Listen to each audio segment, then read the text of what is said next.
Let's be honest, this debate stopped being about football a long time ago, because Cristiano Ronaldo and Lionel Messi are not just two players, they are two stories, two empires, two brands, and for many fans, the question isn't who is better, it's was the game always fair? And that's where the most controversial opinion begins, that FIFA and football's biggest institutions benefit more when Messi is the face of the era. Not because he isn't great, but because he is the perfect story. And today, I'm going to explain why I believe that, step by step. If we compare Ronaldo and Messi, we have to start at the beginning. Messi began his career surrounded by legends of football, Ronaldinho, Xavi, Iniesta, Deco, and many others. That's not help. That's a rocket launch, and the symbol of that launch is one of the most famous moments in football history, Messi's first iconic senior goal for Barcelona, set up by Ronaldinho.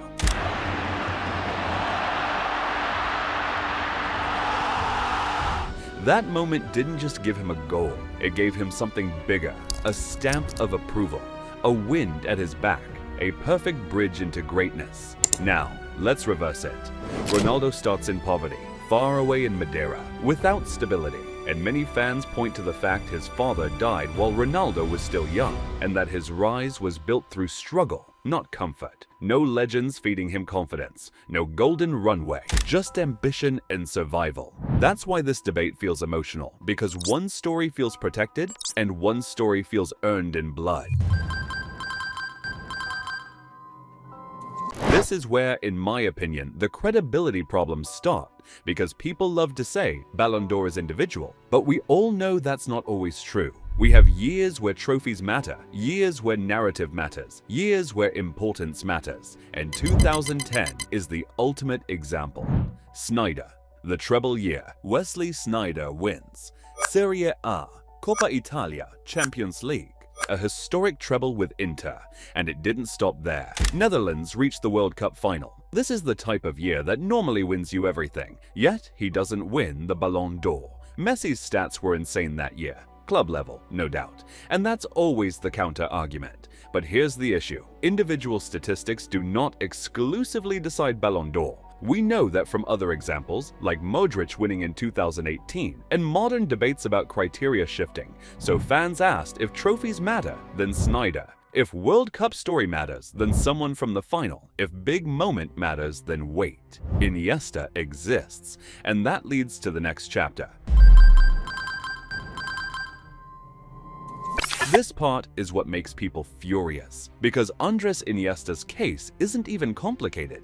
He contributed massively to Barcelona's dominance in that era. He won major trophies, but he also did something that is supposed to be the ultimate trump card. He scored the winning goal in the World Cup final. Isn't that the main argument for a Ballon d'Or? Isn't the biggest moment on the biggest stage supposed to matter? Or does it only matter when it fits one specific narrative? And this is where people start saying the criteria always becomes whatever Messi did. Now we get to 2015. Barcelona win the Champions League.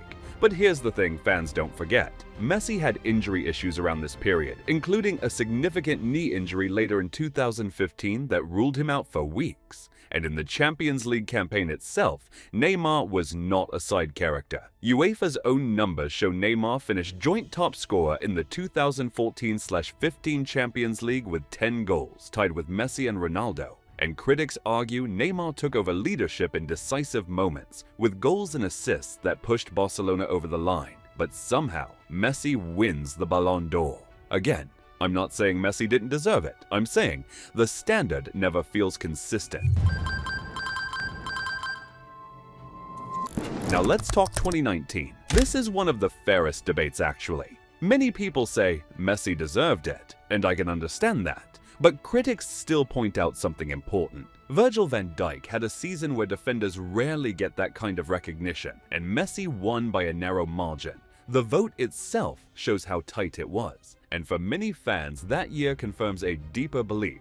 Attackers, and especially the biggest story, will usually win, even when someone else wins everything. This is the chapter that feels like a movie scene. because 2020 wasn't just a great season. It was a season that should have ended the Messi/Ronaldo duopoly. Lewandowski scores 55 goals in 47 games. He scores 15 goals in 10 Champions League matches as Bayern dominate Europe. Bayern win the treble. This is not good form. This is historic. And then, the Ballon d'Or is cancelled due to COVID disruptions. What a pair! What a brutal twist. The kind of twist that only happens to the guy who finally was about to take the crown. And critics say, okay, if it's cancelled, fine. But the next year, logic should continue. Here's the argument. If 2020 was cancelled because it wasn't fair, then the next award should reflect the same season window, right? But the moment Messi is back in the conversation, critics argue the story resets. Lewandowski's dominant year becomes history. The moment passes. The uncrowned winner becomes a footnote. And many Bayern players and journalists openly said that Ballon d'Or year was his. This is where a lot of fans lose trust permanently, because you don't just cancel a trophy, you cancel someone's moment in history. Now we arrive at the biggest explosion, the 2022 World Cup. This is where your strongest argument lives, and I'll say it the way fans say it. Argentina set records with penalties. Argentina received 5 penalties in the tournament, and multiple outlets called it a tournament record. Messi attempted all 5, scoring 4 and missing 1. And critics say 4 were totally suspicious. I'm not declaring that as fact. I'm saying that's the controversy people point to. And it's why this debate became nuclear. Now add this. Mbappe was individually unbelievable. He scored 8 goals and won the Golden Boot. He scored a hat-trick in the final. Yet Messi won the Golden Ball, best player of the tournament. And critics say, if that isn't narrative, what is? Because it was the perfect ending. Messi gets the World Cup. Messi gets the story closure. Messi gets the trophy. And then, another Ballon d'Or conversation opens.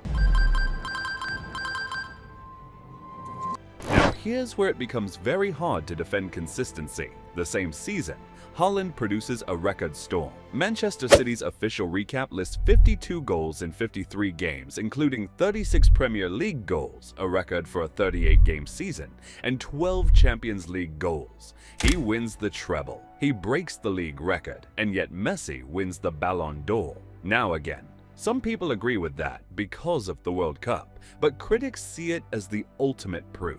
When Messi is in the story, the criteria becomes whatever supports the story. This is where I end it the way you want. Some fans believe FIFA wanted Messi to be the GOAT, not because Messi isn't great, but because Messi is the perfect product. Safer image, perfect ending, perfect storyline, perfect marketing. And on the other side, Ronaldo is the man who did it with sheer will. The man who went through leagues, pressure, hate, expectation, and still dominated. So the question becomes, was it football choosing GOAT? Or was it football choosing the story? So I'll ask you directly, how many Ballon d'Or awards do you honestly think Messi should have won? And if you believe the award lost credibility, when did it happen for you? Also, if you have an idea for the next episode, write it below. Because this series doesn't exist to please the system. It exists to question it.